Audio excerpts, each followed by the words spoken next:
Hi, I'm Pat Russell from the Department for Work and Pensions, and I've got responsibility for the Department's European Social Fund Troubled Families programme. And today I've been talking, along with a colleague from Communities and Local Government, about how our programme fits with their wider Troubled Families programme. We started off by just bringing delegates up to date on how we got to where we are.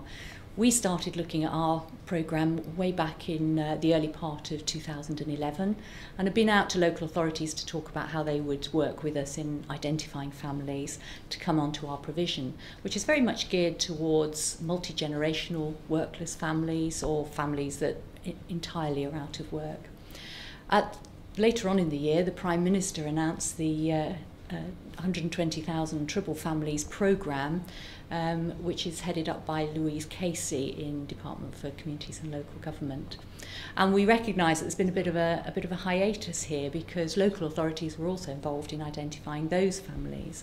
And we were very clear that the two bits fitted very closely together, but we know there's been a bit of problem actually making this work on the ground. So we were talking today about what the intent is of both programmes, who's eligible for them, and how they fit together. And I think one of the important things that came back to us from the delegates who asked questions afterwards was that they hadn't understood that these two things were actually interlinked.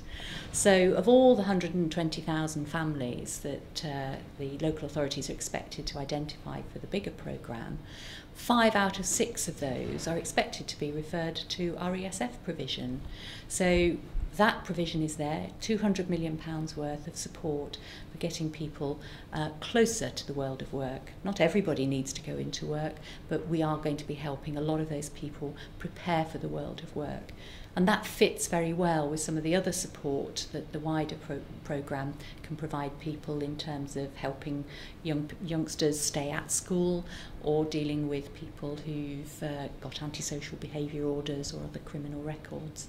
So it's very much about working in partnership on the ground was the theme that came out. There were a lot of really good ideas coming from both local authorities and providers who were in the room. And I know we'll be working with organisations on the ground over the next few weeks to see how we can put those best practices into effect and help people come up with their own solutions to the problems that they're experiencing.